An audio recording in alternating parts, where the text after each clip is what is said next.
Hemos vuelto, estamos de nuevo acá en el búnker, en Nada Más Que Eso. Y estamos con José, que va a hacer su columna, la columna La historia de los otros. Y hoy vamos a hablar sobre la Revolución Rusa. Hola José, ¿cómo estás? Hola, ¿Todo ¿cómo están? tranqui? Sí, estaba diciendo que está duro hablar de la Revolución Rusa un miércoles de llovizna, pero Ahí sí, está como para una siesta más que nada. está Pero para bueno, otras cosas más acá divertidas. la gente está viendo, está copada. Y bueno, sí, la verdad que la columna anterior estuvo muy buena, muy entretenida, así que esperemos que, De nada, una. vamos dándole ahí.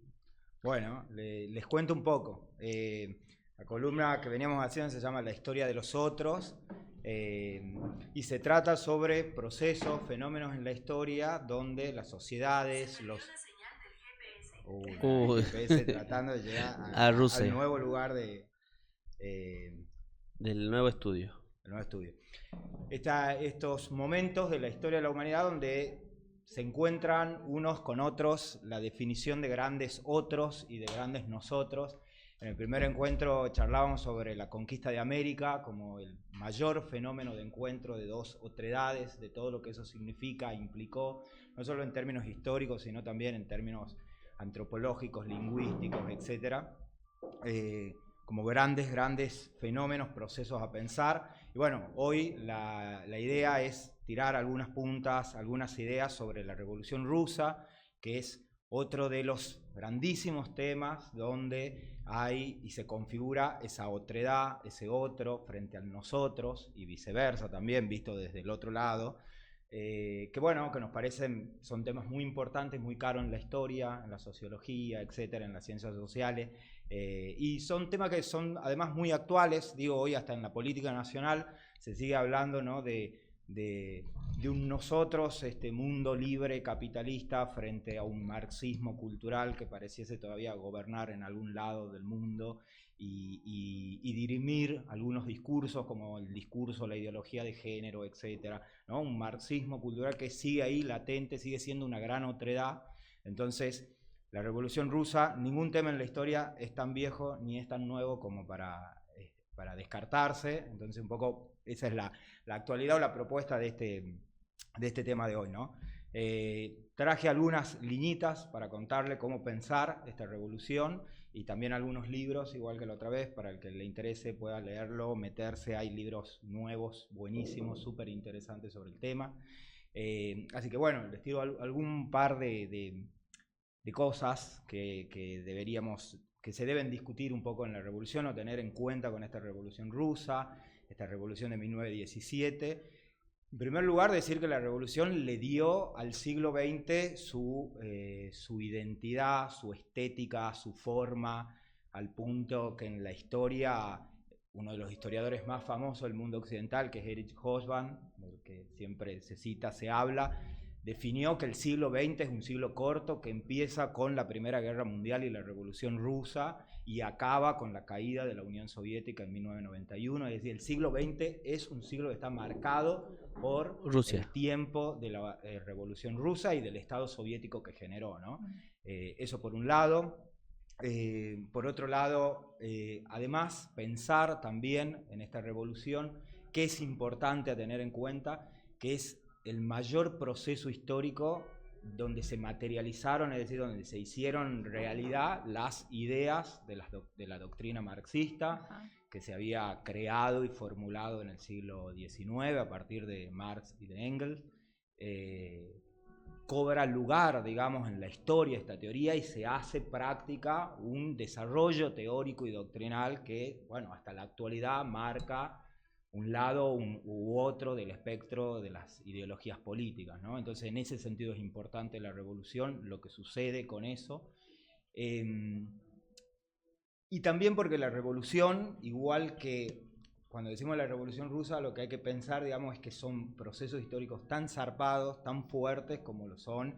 Bueno, está a la altura, de alguna manera, por hacer una mala comparación, con la revolución francesa, ¿no? Donde transforman y realmente quiebran todo y hacen tabula rasa con el pasado, y ese es su propósito, inventar absolutamente lo nuevo, no solamente en torno a quién gobierna en lo político, sino hasta en los aspectos bueno, más cotidianos de la vida, generar una nueva cultura, un nuevo lenguaje, se propone incluso los artistas de esta revolución, la vanguardia de la revolución rusa, crear realmente un mundo nuevo, crear un hombre nuevo, ese es su propósito, y es tan fuerte esa transformación que es tan violenta, igual que la Revolución Francesa, el proceso de su comienzo, de su origen, es un proceso tan violento para esa sociedad rusa como lo fue la mismísima Primera Guerra Mundial, de la que se va al ganar la revolución en 1917, ¿no? Eso, pensar como para ubicarla primero en un plano a la revolución. En segundo lugar, también como contar de que es tan extraordinario el proceso, o sea, algo que hay que tener en cuenta es dónde surge esta revolución. Surge en el lugar más atrasado de Europa, en el lugar de una sociedad más profundamente agraria, campesina y de gobierno autócrata. O sea, todo lo que nosotros imaginamos en el siglo XX de Europa como un continente en la civilización, en el desarrollo, en la Belle Époque, etc.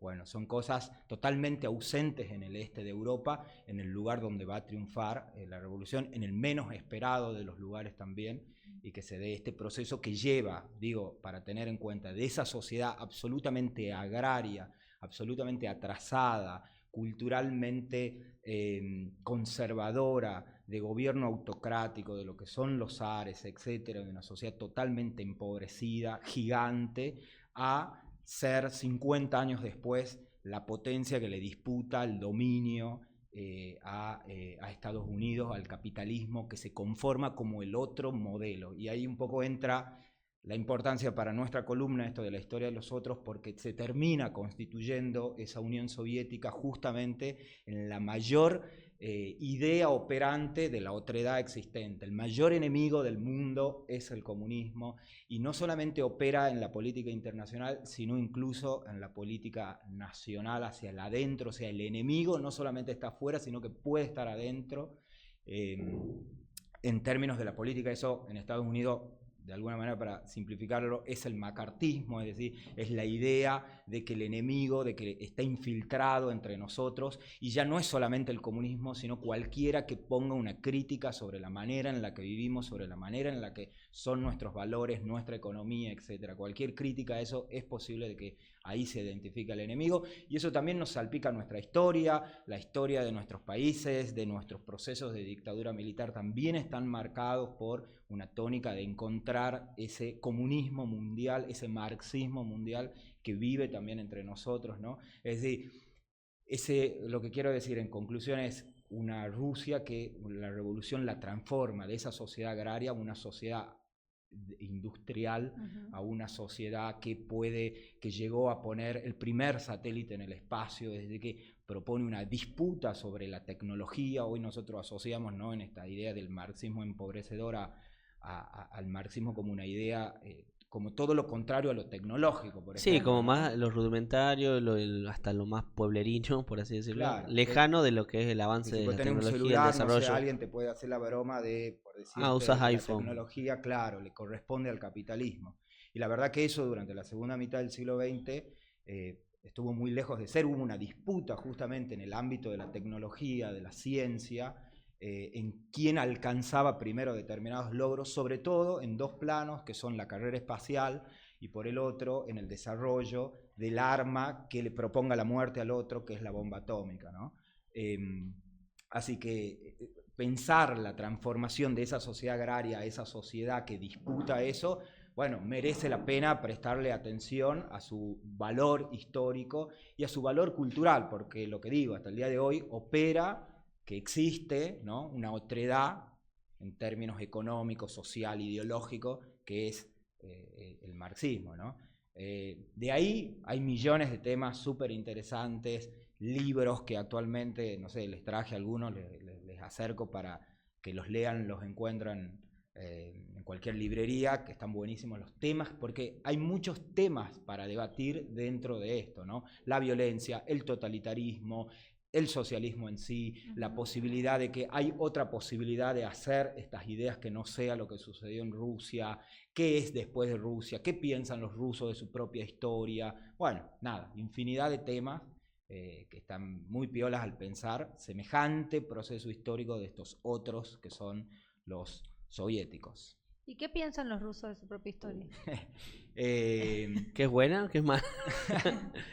Bueno, en primer lugar, los hay de todo. Hubo, como sucedió con la misma Revolución Francesa en su momento, una gran negación, en principio, Sí. de semejante pasado, de semejante experiencia. Yo en eso, a partir de la pregunta que vos me hacés, que está buenísima, les recomiendo, salió un libro nuevo ahora, que se llama Todo era para siempre hasta que dejó de existir. Puedo citar cosas, decir... Lo que quieras. Obvio.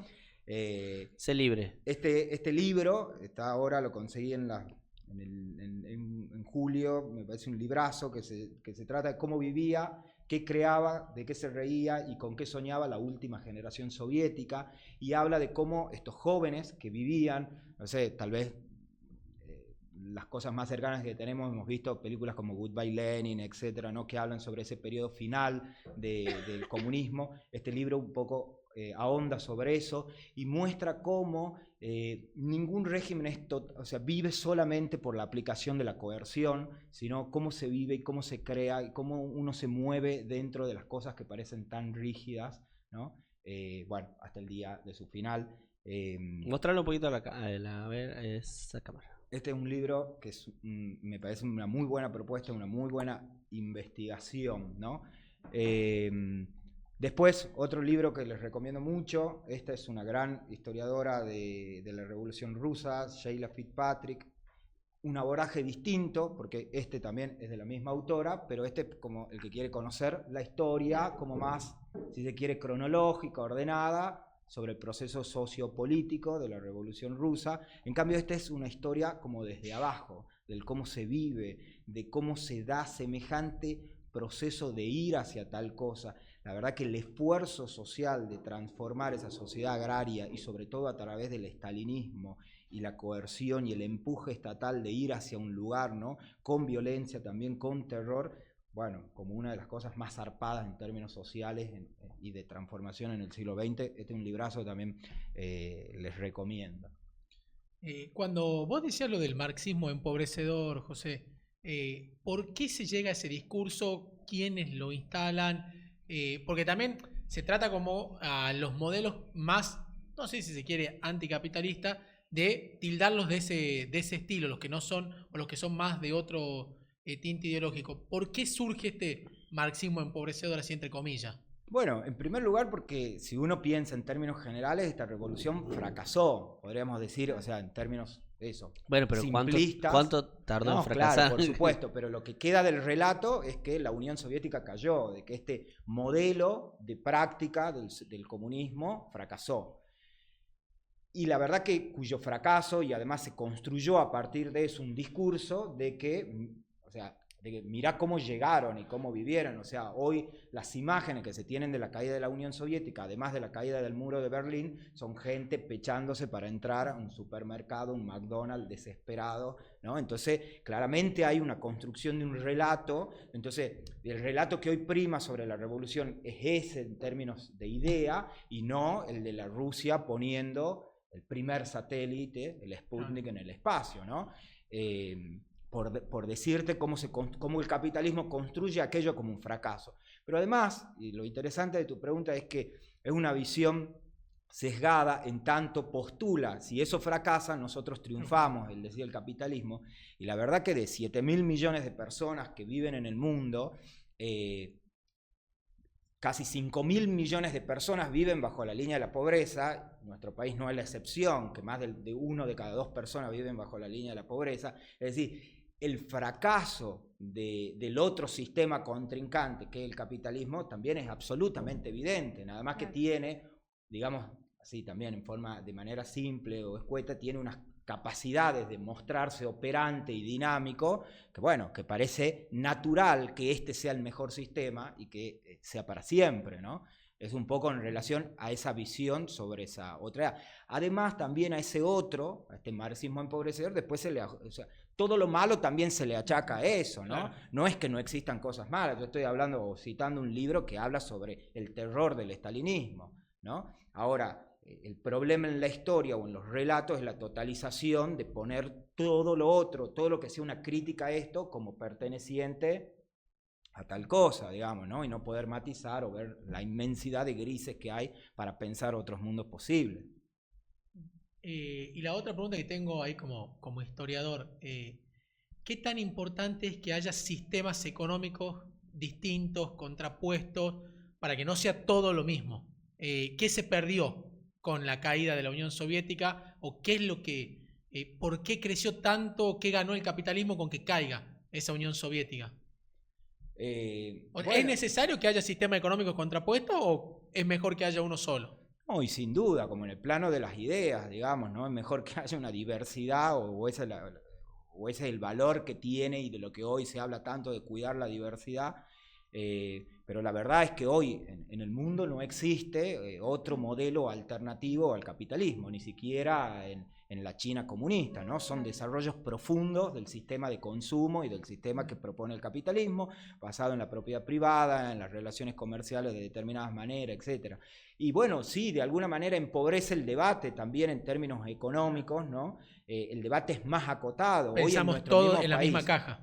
Hoy en nuestro mismo país, ¿cuál es el debate? Pasa cuán tan monetarista se es o cuán tan menos teorías contracíclicas en cuanto a lo económico, pero ahí como en un espectro y un poquito más allá ya está el zurdaje, o sea, digo, hoy... Malditos zurdos. Los malditos zurdos ya es alguien que plantea un capitalismo redistributivo. Keynes en este espectro es Marx, y no, nada que ver, digamos, digo, esa es la simplicidad del debate económico, político en el que hoy vivimos, sin duda ha generado eso. Ahora, también hay que tener en cuenta que, y esto, y ahí viene una recomendación, no me quiero olvidar, está muy bueno, en Netflix hay una serie que se llama Punto de Inflexión, la Guerra Fría, la bomba y la Guerra Fría, son 11 capítulos imperdibles, sobre el desarrollo justamente de esta Guerra Fría, pero a su vez esto, como la existencia de ese otro, en realidad posibilita un profundo control hacia adentro, digamos. Esa serie es divertida, está contada desde, bueno, divertida, digo yo, de ver. Me gusta la historia, pero está muy buena para ver, está contada desde un lugar muy piola, digamos, o sea, supera la cuestión como política o de la macropolítica y va hacia esto, a los imaginarios sociales en juego, en esto que en esta construcción de nosotros y el otro, y esto es el nervio de la mitad del siglo, digamos, no es que un periodo de 5 años, o sea, vean eso y van a ver, o sea, cómo nuestra estética, ¿no? Histórica, social, política está construida en base a esta dicotomía de estos dos mundos que existieron y que pareciesen todavía tener reminiscencia en el presente, ¿no? Vos estabas fanatizado con esto yo estoy escuchando. en este momento. Es que yo estoy escuchando fanatizado. Bien. No, yo te iba a preguntar, dijiste 1917 y hasta el año pasado no fueron 100 años de la Revolución Rusa o estoy tan mal, porque tenía entendido que el año pasado se festejaron. No. Los 100 años. El año pasado ha sido 2017. No, porque no entiendo bien el momento en el que se toma, digamos, la Revolución Rusa como tal. La Revolución tiene una serie de periodos muy marcados, así para contextualizar y que cada uno explore en el que más le interesa. La Revolución estalla, por decirlo así, en 1917, en plena Primera Guerra Mundial. La Primera Guerra Mundial había comenzado en el 14 y en el 17 estalla. Rusia estaba metida en la Primera Guerra Mundial y estalla la Revolución. Tiene dos momentos dentro del mismo 17, que es la Revolución de Febrero, que es la del ala más liberal, donde participan los mencheviques, etcétera, y son como más reformistas, si se quiere. Porque el mismo Marx había dicho, primero hay que hacer una revolución que pase de la sociedad agraria a una sociedad burguesa capitalista y serán los obreros los que harán la revolución. Entonces, en el lugar más agrario, más atrasado, sucede la revolución. Ya hay ahí una encrucijada tremenda en términos teóricos. Por eso Lenin, sus principales líderes, Lenin, el mismo Stalin, sobre todo Lenin, son grandes teóricos de qué está sucediendo cuando Marx ha dicho que va a pasar tal cosa, ¿no? Y después está en ese mismo 17 la otra revolución, la que conocemos, la revolución de octubre, Claro. la revolución bolchevique, es el partido bolchevique que dice la revolución hay que hacerla ya, este es el momento, ninguna concesión a ello. Y ahí se arma un periodo que es la guerra civil, desde ese triunfo de la revolución hasta el 21, 22, que se termina la guerra civil, donde es blancos contra rojos, donde en estos blancos tenés todos los liberales, todos los promonárquicos, los zaristas, etc. Y las potencias del mundo capitalista apoyando a estos blancos para que no triunfe la revolución comunista. Ese proceso fue tan sangriento, tan violento, que imprimió ya una sociedad con muchas características de eso. Después viene un periodo como de relajación, que se llama como la nueva política económica, muere Lenin, surge Stalin, la figura que va a marcar la construcción del comunismo en lo que viene. Para esta autora, para Sheila Fitzpatrick, la revolución, ¿cuándo termina también? Esa revolución por eso, que se inicia. ¿cuándo es el momento? Bien. Porque es como... La revolución comienza ahí. Ahora, ¿cuándo termina? Termina con el triunfo de los rojos en esta guerra civil en el 22, termina con Stalin, termina el día que se cayó la Unión Soviética en 1991. Bueno, la propuesta de ella es que se termina con el estalinismo, porque el estalinismo da por concluida la revolución. No hay nada más que transformar. Ya hemos transformado todo y ahora hay que sostener y disputar frente a nuestro enemigo y sostener esta revolución. El estalinismo, de alguna manera, fija cómo va a ser termina de fijarse, termina la invención, todo ese proceso de explosión de los primeros años, se va hacia un lugar más rígido y peor aún con la muerte de Stalin. Todo lo que había que hacer desde que Stalin muere en el 53 hacia adelante es reproducir lo que ya está determinado a hacer, digamos, ¿no? Bueno, para esta autora la revolución termina entonces con el estalinismo. Pero bueno, todo el Estado soviético y toda la historia sigue atravesado también 91. Por eso. Bueno, a mí me parece bárbaro el tema de entender las mentes de esta gente que nosotros estudiamos la historia viendo lo que pasó. Ellos teorizaban lo que estaba pasando en ese momento, eso de una capacidad, más allá de que uno coincida o no, intelectual tremenda. De Stalin, de Lenin, y Marx, que incluso miraba hacia adelante con la revolución. Claro, o sea, estos tipos tienen... Primero, pensar esto, por ejemplo, porque cuando triunfa la revolución se retiran de la Primera Guerra Mundial. ¿Por qué? No solo porque se estaban destrozando y había que mandar recursos a ese frente, sino porque dicen la Primera Guerra Mundial es una guerra entre países, entre estados. Y nosotros, esto es una revolución del mundo trabajador, del pueblo. Y entonces no hay diferencia entre los franceses, los ingleses con respecto a nosotros. Esto es una guerra entre los estados. Es decir, ¿qué quiero decir con esto? La revolución tiene, en términos de sus ideas, una visión además internacionalista. Claro. No puede triunfar solo en un estado. El estado, de hecho, es una construcción del capitalismo, ¿no? Digo, primero, en esto que vos decís, una lectura o un plan que es mundial. Es mundial, digamos, ¿no? No se acota a un país. De hecho, que triunfe en un solo país es un fracaso, primero. Y segundo esto, el poder transformador. Los artistas, los intelectuales tienen la misión en esta revolución de crear incluso un lenguaje que sea nuevo y que permita, porque suponete los lingüistas rusos, que van a ser muy famosos en el campo de la lingüística, que no es mi campo, pero...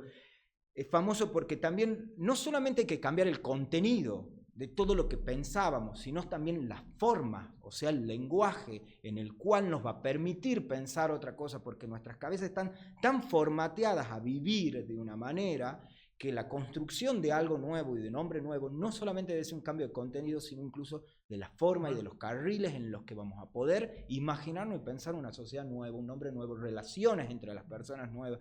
Nada, un flash... Sí, tremendo. Bueno, muy buena la columna, la historia de los otros.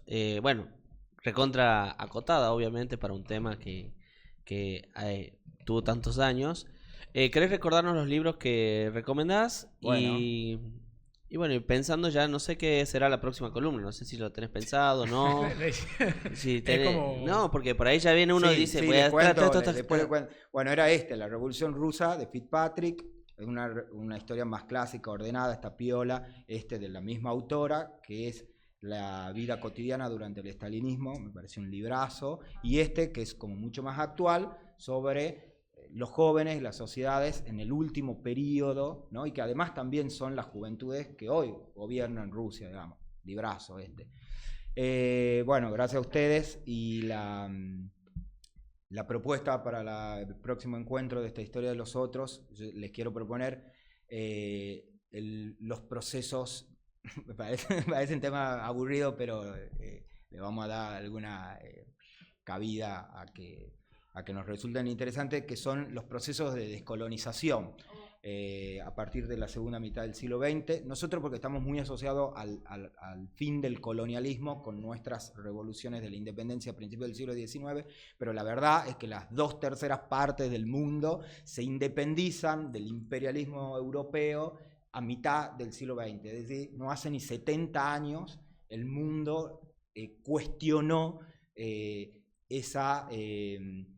mandato y ese control colonial, ¿no? Entonces esos otros es de alguna manera también una de las grandes revoluciones de los otros, ¿no? Cuestionar ese discurso de el mandato civilizador de Europa, de la vocación de colonia.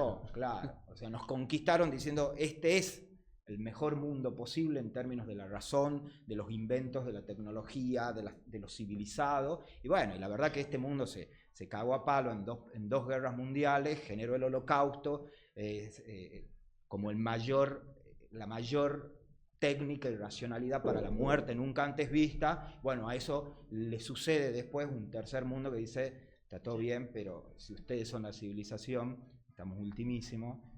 Y surge toda una discusión frente a eso, además de los procesos de liberación nacional. Bueno, muchísimas gracias. Ya me dio ganas de que sea la otra columna, ¿no? Que quieren que les diga. Gracias a ustedes. Bueno, muchas gracias por la columna y vamos a continuar con el programa sin cortar.